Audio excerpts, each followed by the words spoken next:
The story of Psyche is one of the most haunting and beautiful tales of love and struggle from the ancient world. It is not a simple romance. It is a journey into the heart of human weakness and strength, a path where betrayal, suffering, and impossible trials become the test of a woman's devotion. To speak of Psyche is to speak of endurance, and to tell how she reclaimed the love of Eros is to uncover a story that still stirs the heart today. Psyche was not born into obscurity. She was a princess, the youngest daughter of a king and queen whose palace was filled with wealth and glory. Yet it was not riches or power that marked her apart from her sisters, but beauty so radiant that even the poets struggled to capture it. Her face became a wonder whispered across kingdoms, a vision so divine that strangers began to worship her as if she were not a mortal at all, but a goddess walking among them. And this worship was not harmless. It stirred the jealousy of one whose name was too powerful to provoke: Aphrodite, the goddess of love herself. The temples of Aphrodite, once crowded with offerings, grew quiet as men and women turned instead to adore Psyche. They brought her flowers, coins, and prayers that once belonged to the goddess. To Aphrodite, this was not just an insult, it was an unforgivable theft. Her pride was wounded, her authority challenged. In her wrath, she summoned her son Eros, the god of desire, and gave him a cruel command. She ordered him to make Psyche fall in love with the lowest of men, someone so wretched and vile that her beauty would become a curse rather than a blessing. Eros prepared his arrows, ready to strike, but fate is never so simple. When he looked upon Psyche, his own heart betrayed him. She was so breathtaking that even the god of love was shaken. Instead of piercing her with the arrow meant to ruin her, he stumbled, and the arrow grazed his own flesh. The god who made mortals love against their will was now bound by the very force he commanded. He had fallen for the woman he was supposed to destroy. Psyche's beauty did not bring her happiness. Her suitors admired her, but none dared to marry her, believing her too divine for mortal hands. Her sisters, both married, pitied her, and her father, desperate, sought guidance from Apollo's oracle. The answer he received was devastating. Psyche, the oracle declared, was destined for a monstrous husband. She would never marry a mortal man. Instead, she must be taken to a lonely cliff, dressed as a bride, and left for the creature that awaited her. The words shattered the family, yet the king obeyed the oracle, and Psyche, though trembling, accepted her fate. She was led in silence, dressed not in jewels, but in mourning robes, her heart heavy as the winds carried her away. But the monster she feared never came. Instead, she was borne gently by Zephyrus, the west wind, to a palace more splendid than any mortal eyes had seen. Its walls glittered with gold, its floors shimmered with marble, and its rooms overflowed with riches. Yet there was no host, no crowd of servants, only a voice that spoke with kindness and told her she was welcome. Night came, and with it her unseen husband. She never saw his face.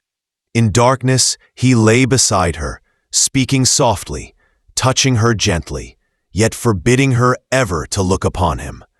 At first she was afraid, but as days turned to nights, his warmth, his tenderness, and the devotion in his voice melted her fear. She grew to love him. Though she could not see him, her heart was bound. And so, without knowing it, Psyche had become the beloved of Eros. But love cannot live untouched by doubt. Psyche's sisters visited her in the palace, and their envy grew as they saw her wealth.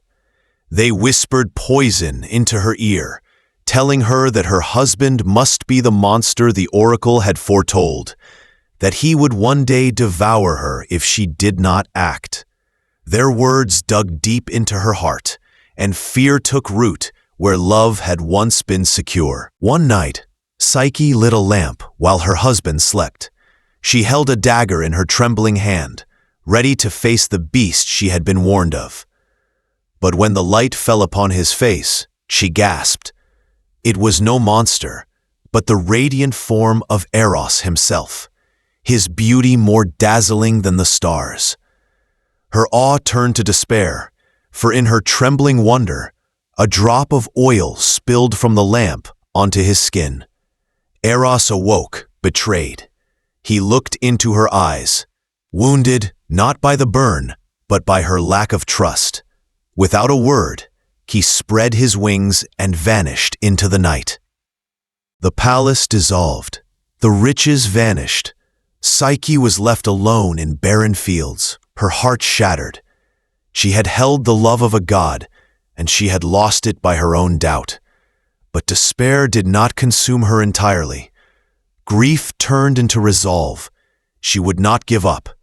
If she had betrayed love, then she would fight to win it back, even if it meant facing the fury of Aphrodite herself. Psyche wandered the earth, searching for Eros, but it was the goddess who found her first.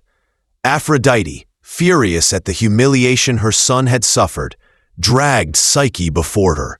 She mocked her as unworthy, a foolish mortal who dared to love a god. Yet the goddess was not content to simply punish her. She devised trials so cruel that no human could hope to survive them. If Psyche failed, she would perish. If she succeeded, perhaps she might prove her devotion. The first trial was a mountain of seeds: barley, wheat, millet, beans, and poppy, all mixed together in an impossible heap. Psyche was ordered to sort them into neat piles before nightfall. Alone, she wept, knowing it could not be done. But unseen eyes watched her. The ants of the field, moved by her sorrow, came to her aid. Thousands swarmed over the grains, separating them with tireless effort until every seed was in its place. When Aphrodite returned, she frowned, for the task she had thought hopeless was completed. The second trial was more dangerous. Psyche was handed a jar and commanded to cross a meadow swarming with savage sheep, their golden wool shining in the sun. They were not ordinary sheep, but wild and violent, striking down any who came near. Aphrodite demanded their wool, expecting Psyche to be torn apart. But again, help came. A voice from the reeds whispered to her, telling her to wait until the sun set, when the sheep rested and the meadow was safe. Obeying the voice, Psyche gathered the wool, clinging to the branches, and returned unharmed. The third trial was darker still. Aphrodite handed Psyche a crystal vessel and ordered her to climb to the source of the River Styx, the boundary of the underworld, and bring back its black water. The path was deadly, the cliffs steep, and the waters guarded by dragons. No mortal could survive. But Zeus himself sent an eagle who seized the vessel and dipped it into the river, bringing it back full for Psyche. Once more, the impossible was made possible. The fourth and final trial was the cruelest. Aphrodite demanded that Psyche descend into the underworld itself and retrieve a box of beauty from Persephone, queen of the dead. To journey into that shadowed realm was to walk where no living soul belonged. Yet Psyche, strengthened by her love, pressed forward. Guided by hidden allies and her own determination, she reached Persephone, who gave her the box willingly. But Aphrodite's cruelty had not ended. She had planted the seed of temptation. On her way back, Psyche, weary and longing to please her beloved, wondered if the box might contain beauty that could restore her after her suffering. She opened it, and at once a cloud of death-like sleep poured forth. Psyche collapsed, her body lifeless on the earth. But love had not abandoned her. Eros, healed from his wound and still bound to her by the arrow of fate, found her where she lay. He brushed the sleep from her eyes and lifted her in his arms. With a single touch, he restored her. Then he carried her to Zeus and begged for mercy, declaring that their love was not a fleeting passion, but a bond that no trial could break. The gods, moved by their devotion, granted Psyche immortality. No longer a fragile mortal, she was made eternal and joined Eros as his equal. Even Aphrodite relented, her anger cooled by the endurance Psyche had shown. Love and soul, Eros and Psyche, were bound forever, their union celebrated in the heavens. The trials of Psyche are more than a myth. They are a reflection of the struggles that lie within every heart.